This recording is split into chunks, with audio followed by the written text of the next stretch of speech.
In the 20th century, it seemed that history itself had chosen a master. After World War II, the United States stood alone at the summit of power.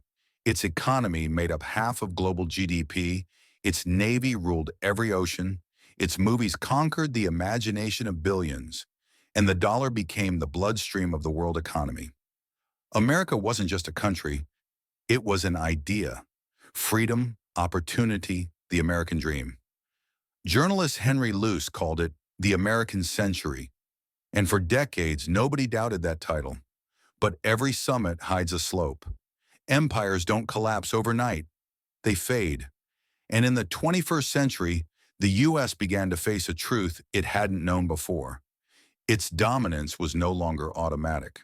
The first warning signs came in the 2000s.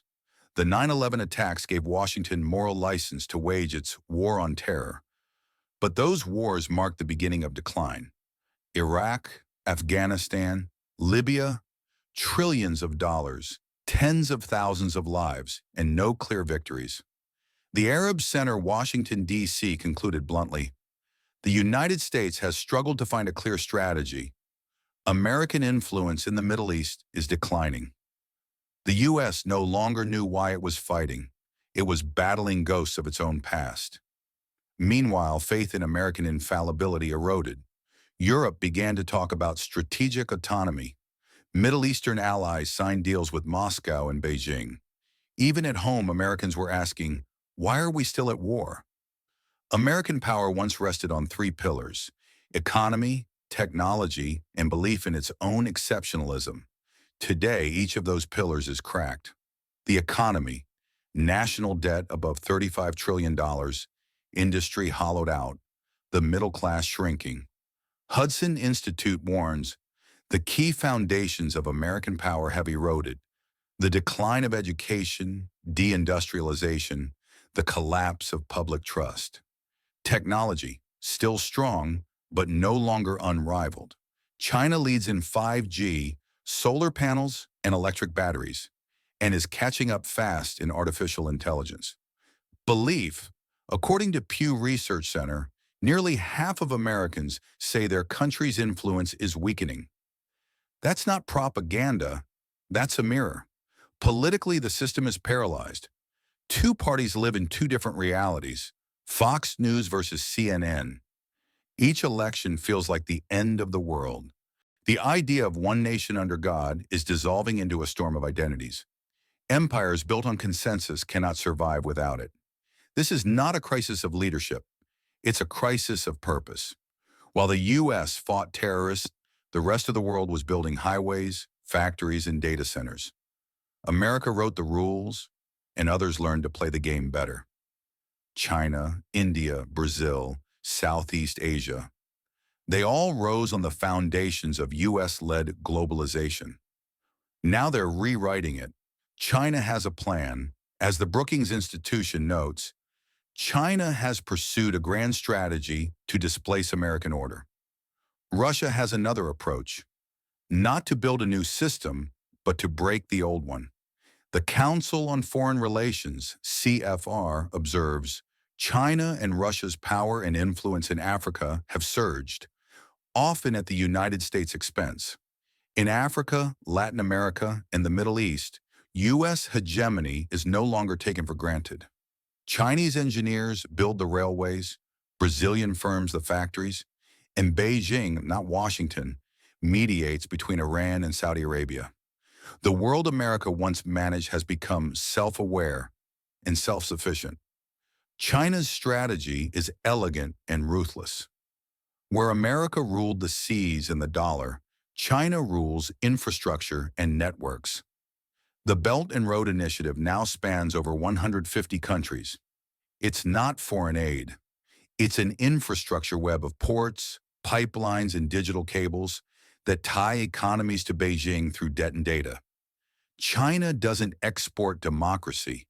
It exports opportunity on its terms.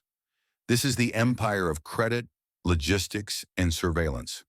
An empire without ideology, without armies, yet with global reach. Brookings again. China's goal is not to destroy the U.S.-led order, but to replace it with a Sino-centric one. It is, in essence, the world's first invisible empire, one that conquers with contracts, not cannons. While Washington talks about values, Beijing delivers infrastructure.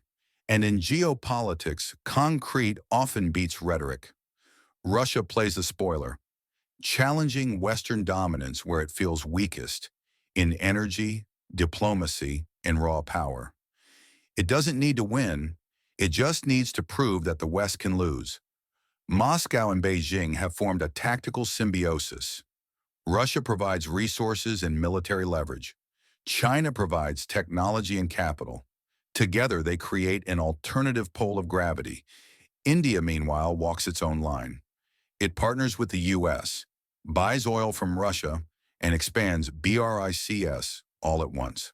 Prime Minister Narendra Modi put it simply, the world can no longer be divided into East and West. Across Africa, the Middle East, and South America, nations are asserting independence. They no longer want to be pawns on someone else's chessboard. The world is becoming a network, not a pyramid. Empire 2.0 isn't headquartered in Washington or Beijing. It exists in the cloud, a distributed system of governments, corporations, and algorithms. In the 20th century, power meant land and armies. In the 21st century, it means data and connectivity. The generals of this new empire are called Google, Apple, Amazon, Alibaba, and Huawei. America built the first digital empire, Hollywood, Silicon Valley, the dollar. But now that empire has turned against its creator. TikTok, born in China, dominates U.S. screens. Netflix loses ground to Indian and Korean storytellers. Artificial intelligence becomes the new arms race. Empire 2.0 controls not people, but information flows. Those who own the servers own the world. Those who set the standards set the future. China moves faster, America thinks deeper, Europe regulates, and everyone else adapts. Flexibility, not firepower, has become the new currency of might. For 80 years, the dollar was the cornerstone of U.S. supremacy. The Bretton Woods Agreement in 1944 turned American currency into global oxygen. Green paper bought real power. But the fortress is shaking. Saudi Arabia and China trade oil in yuan. BRICS discusses a joint currency. The dollar's share in global reserves has fallen below 59%, its lowest in half a century. The shift is gradual but irreversible. As other currencies rise, Washington's ability to print influence weakens. The old joke was, the dollar is our currency but your problem. Today, it might be the other way around. The end of unipolarity means the end of predictability. No single power guarantees order anymore. Decisions are now made in dozens of capitals: Delhi, Riyadh, Ankara, Brasilia. Freedom comes with chaos. Without a global referee, conflicts multiply. Ukraine, Gaza, the South China Sea. Each flare-up reflects a new balance or imbalance of power. CFR warns, shifts in regional military balances undermine confidence in U.S. credibility. Europe faces a crisis of dependence. Asia senses opportunity. Africa becomes the new battleground for investment and influence. For America, it's a moment of truth, to reform and remain first among equals, or to cling to nostalgia and fade faster. Economist Thomas Piketty told Le Monde, the reality is that the U.S. is losing control of the world, but losing control doesn't mean losing relevance. Empires don't die, they evolve. Rome became Europe. Britain became the Anglosphere. America may yet become the cultural operating system of the planet. Its universities, innovators, and creative industries remain unmatched. What must change is the mindset, from teacher of humanity to partner in complexity. Ironically, America built globalization, and globalization outgrew it. It opened the world, and the world learned to compete. This isn't defeat, it's maturity. The planet no longer wants a master, it wants a network. Globalization is no longer American, but it's still global. The internet, born in California, now hums through Chinese routers and Indian servers. Finance once ruled from Wall Street now pulses through Singapore and Dubai. Technology that began in Silicon Valley thrives in Seoul and Tel Aviv. Empire 2.0 is already here. We just don't call it that. It doesn't raise flags or occupy land. It controls standards, data, and narratives. The U.S. will remain powerful, but not unique. It will no longer dictate, it will negotiate. And perhaps that's what will save it. To stay relevant, it must become something it's never been before. A normal great power in a world of equals. Empires leave legacies. Rome gave law, Britain gave language, America gave technology, and the idea of freedom. Now those gifts belong to everyone, and that's why the U.S. is losing its monopoly on influence. Empire 2.0 isn't a country, it's a web of dependencies. It doesn't march to drums. It travels through fiber optic cables. It doesn't demand loyalty. It offers services. Its soldiers are engineers. Its weapons, algorithms. The world is changing not because America lost, but because everyone else learned to play the same game. We live at the end of monopolies, and that's not a catastrophe. It's evolution. Empires don't fall in a day. They dissolve into the world they once created.